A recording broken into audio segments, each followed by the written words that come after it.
반갑습니다. 붓다의 복과 지혜입니다. 부처님의 가르침은 글자에 머물지 않고 마음에서 마음으로 전해지는 살아있는 법입니다. 어제까지 우리는 라오스 불교를 통해 불교가 한 나라의 삶과 어떻게 호흡하는지를 살펴보았습니다. 오늘부터는 그 흐름을 이어 동남아에서 유일하게 시민, 마음의 인가를 전해받았다고 전해지는 나라, 베트남 불교의 이야기를 나누고자 합니다. 부처님께서 연꽃 하나로 모든 법을 드러내셨을 때 말은 없었지만 마음은 분명히 전해졌습니다.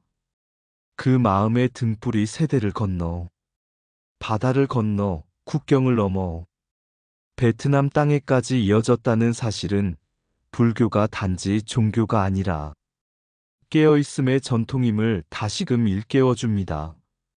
오늘 이 시간 베트남 불교가 지닌 선의 뿌리와 시민을 둘러싼 깊은 의미를 살피며 부처님께서 정말로 전하고자 하셨던 마음의 법이 무엇이었는지 함께 조용히 돌아보는 시간이 되기를 바랍니다. 이제 말을 넘어 마음으로 전해진 불법의 길, 베트남 불교 이야기 속으로 들어가 보겠습니다. 동남아 유일의 시민을 인가받은 나라, 베트남. 말이 멈춘 자리에서 전해진 법.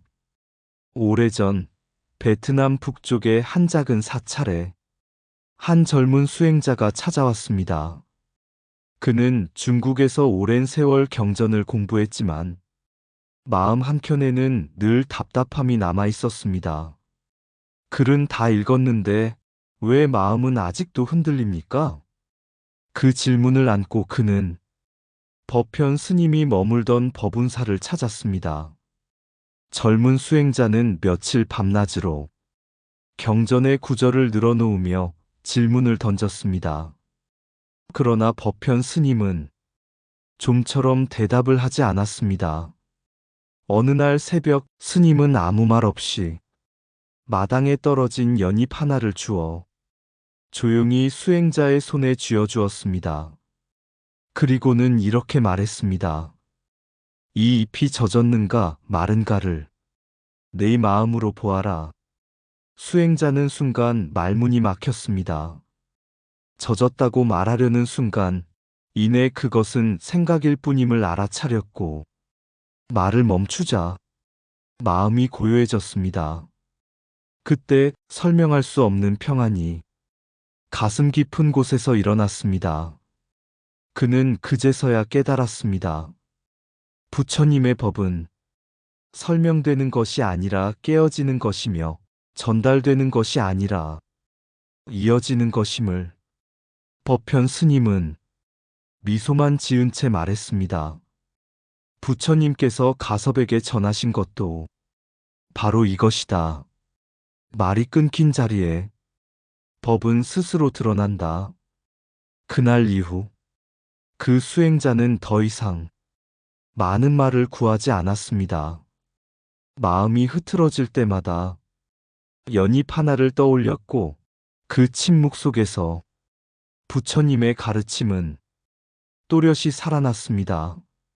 이렇게 베트남 땅에 전해진 선의 법은 크게 외치지 않았고 화려하게 드러나지도 않았습니다. 그러나 말없이 이어진 그 마음의 인간은 지금까지도 베트남 불교의 깊은 자부심으로 조용히 숨쉬고 있습니다. 부처님의 법은 많은 나라를 건너도 형태는 달라질 수 있어도 마음은 끊어지지 않는다. 그것이 동남아 유일의 시민을 전해받았다고 베트남 불교가 말하는 이유입니다.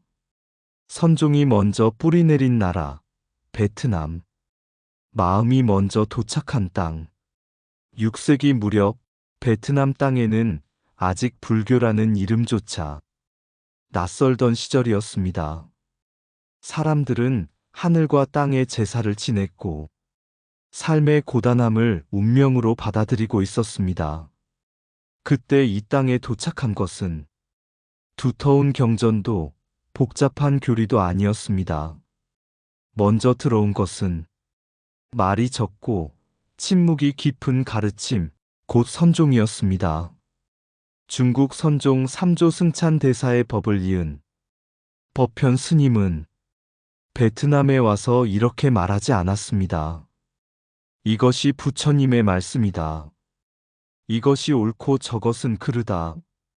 대신 그는 사람들 곁에 앉아 같이 숨 쉬고 같이 걷고 같이 침묵했습니다. 사람들이 물으면 스님은 질문을 돌려주었고 답을 찾으려 할수록 마음은 스스로 고요해졌습니다. 이 가르침이 처음 펼쳐진 곳이 바로 법운사였습니다. 그곳에서의 설법은 법문보다 사람의 마음이 먼저 변하는 일이었습니다. 부처님께서 연꽃 하나로 법을 보이셨을 때 말은 없었지만 마음은 분명히 전해졌습니다. 그 마음을 알아보니는 마하가섭이었고 그 가르침은 보리달마를 거쳐 끝내 베트남 땅에까지 이어졌습니다. 이것이 선종에서 말하는 시민, 마음의 도장입니다. 글자로 찍는 인장이 아니라 깨달음으로 새겨지는 인가입니다. 그래서 베트남 불교는 말합니다. 우리에게는 먼저 들어온 경전이 아니라 먼저 이어진 마음이 있다. 동남아의 수많은 나라 중에서 이 시민의 전승을 공식적인 자부심으로 간직한 나라는 오직 베트남뿐입니다. 비록 선종이 한국이나 중국처럼 크게 꽃피지는 못했을지라도 그 뿌리는 분명히 내려와 있습니다. 말보다 먼저 들어온 마음, 형식보다 먼저 자리한 깨어있음. 부처님의 참된 가르침은 항상 그렇습니다. 가르치려 하지 않을 때 전해지고 잡으려 하지 않을 때 이어집니다. 베트남 불교는 그 사실을 역사가 아니라 마음의 전통으로 기억하는 나라입니다. 말로 전해진 법은 오래 남지 않지만 마음으로 이어진 법은 끊어지지 않는다. 경전은 길을 설명하지만 시민은 이미 길 위에 서게 한다. 부처님의 법은 먼저 이해되는 것이 아니라 먼저 깨어진다. 연꽃은 말하지 않았고 미소는 모든 법을 드러냈다.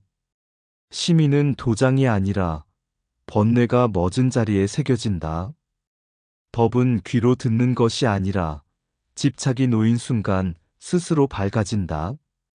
선종이 먼저 들어온 땅은 말보다 침묵을 먼저 배운다. 가섭에게 전해진 것은 지식이 아니라 흔들리지 않는 마음이었다. 글이 앞서면 분별이 생기고 마음이 앞서면 자유가 열린다. 진리는 가르쳐 주는 것이 아니라 보게 만든다. 시민을 받았다는 것은 특별해졌다는 뜻이 아니라 꾸밀 것이 사라졌다는 뜻이다. 부처님의 법맥은 혈통이 아니라 깨어있음으로 이어진다. 말이 멈춘 자리에 불법은 처음으로 숨을 쉰다. 교는 배움의 등불이고 선은 스스로 밝아지는 눈이다. 마음이 먼저 도착한 곳에서는 불교는 종교가 아니라 삶이 된다. 부처님이 연꽃을 드신 순간 말은 사라지고 진리는 드러났다. 이심전심이란 마음을 주고받는 것이 아니라 둘이 아님을 깨닫는 것이다. 시민은 전해지는 것이 아니라 스스로 열리는 문이다. 가섭의 미소는 이해가 아니라 자유였다. 법맥은 기록이 아니라 깨어있음이 끊어지지 않았다는 증거다. 보리달마가 건넌 것은 바다가 아니라 분별의 강이었다. 해가가 팔을 끄는 것은 몸이 아니라 집착이었다. 승찬이 말한 평상심은 이미 완성된 마음의 자리였다. 해능의 깨달음은 배움의 끝이 아니라 의존의 끝이었다. 교는 길을 설명하지만 선은 지금 그 자리에 서게 한다. 말이 많아질수록 법은 멀어지고 침묵이 깊어질수록 법은 가까워진다. 혈맥도에 이름이 남는 것은 사람이 아니라 깨어 있음이다. 부처님의 법은 이어졌기 때문에 살아있고 살아있기 때문에 이어진다. 두 날개 중 하나라도 없으면 깨달음은 날지 못한다. 선과 교가 함께할 때 불법은 종이가 아니라 삶이 된다. 심의는 남았으나 형식은 머물지 않았다. 베트남 불교가 걸어간 또 하나의 길.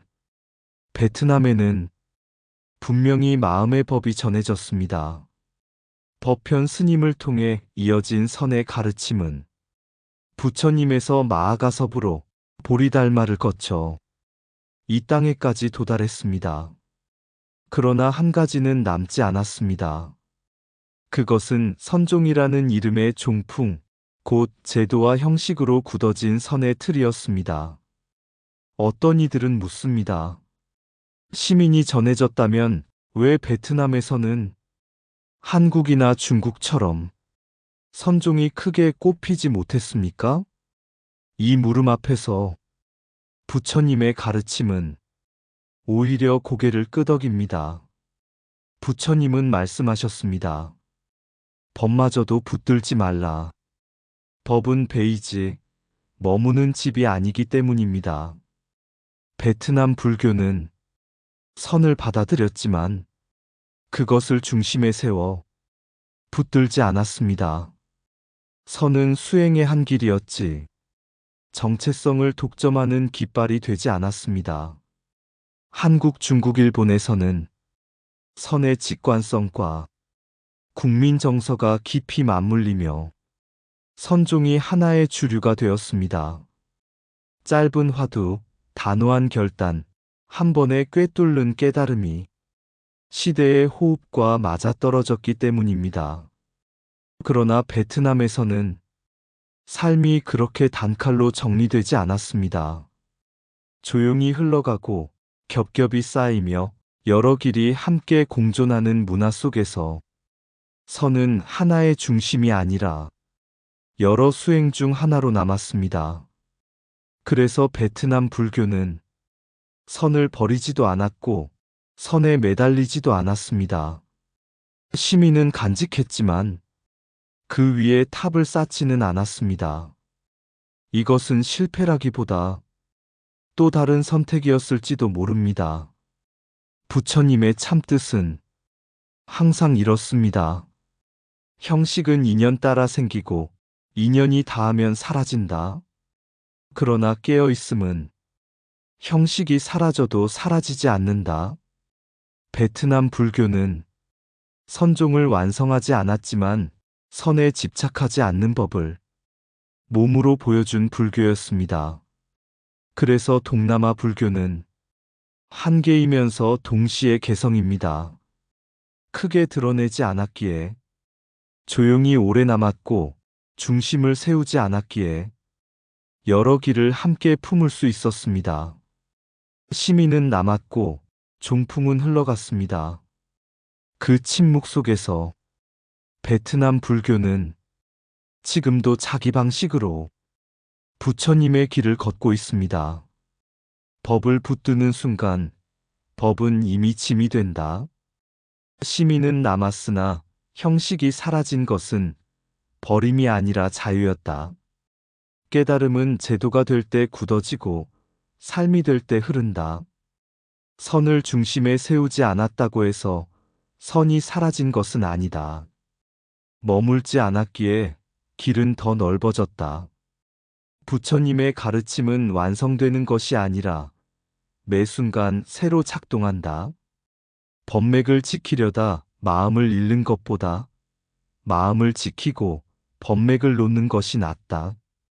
인연이 무르익으면 꽃피고 인연이 닿으면 조용히 진다. 선은 깃발이 아니라 순결이다. 한 길만을 절대화할 때 다른 모든 길은 막힌다. 집착하지 않는 수행이야말로 가장 깊은 수행이다. 형식이 남지 않아도 깨어있음은 사라지지 않는다. 베트남 불교의 침묵은 공백이 아니라 여백이다. 법은 남기기 위해 있는 것이 아니라 놓기 위해 있다. 중심을 세우지 않은 불교는 삶 속 어디에서나 숨 쉴 수 있다. 마음은 남고 형식은 떠났다. 부처님께서는 가르침을 남기기 위해 오신 분이 아니라 집착을 내려놓게 하기 위해 오신 분이었습니다. 연꽃 하나를 드셨을 때 부처님은 법을 설명하지 않으셨습니다. 다만 그 자리에 말없이 서 계셨을 뿐입니다. 그 침묵을 알아보니는 마아가서 판 사람이었고 그 미소 하나로 불법은 이미 충분히 전해졌습니다. 그 마음의 흐름은 세대를 건너고 국경을 넘고 마침내 베트남 땅에까지 닿았습니다. 그래서 베트남 불교는 동남아에서 유일하게 시민의 전승을 이야기할 수 있는 나라가 되었습니다. 그러나 베트남은 그 시민을 붙잡아 거대한 종풍으로 세우지 않았습니다. 선은 있었으나 선을 중심으로 군림하게 하지는 않았고 법맥은 전해졌으나 그 위에 권위의 이름을 쌓지 않았습니다. 어떤 이는 그것을 미완성이라 말할지 모릅니다. 그러나 부처님의 눈으로 본다면 그것은 또 하나의 완성일지도 모릅니다. 부처님은 늘 말씀하셨습니다. 법마저도 버려라. 법은 건너기 위한 배이지 머물기 위한 집이 아니기 때문입니다. 베트남 불교는 배를 타고 강을 건넜고 강을 건넌 뒤 배를 머리에 이고 다니지 않았습니다. 그래서 조용했고 그래서 오래 남았습니다. 시민은 남았고 종풍은 흘러갔습니다. 그러나 그 침묵 속에서 부처님의 가르침은 지금도 사람들의 삶 속에서 숨쉬고 있습니다. 말로 남지 않았기에 마음으로 이어졌고 형식으로 굳지 않았기에 시대와 함께 걸을 수 있었습니다. 이것이 바로 베트남 불교가 우리에게 전하는 부처님 참뜻의 한 모습입니다. 가르침은 붙들수록 멀어지고 놓을수록 가까워진다는 것. 그리고 진짜 법은 언제나 조용히 살아있다는 것을. 이상 붓다의 복과 지혜였습니다. 오늘도 복지구족한 날 되세요. 구독과 좋아요는 붓다의 복과 지혜를 밝히는 큰 자비의 등불이 됩니다.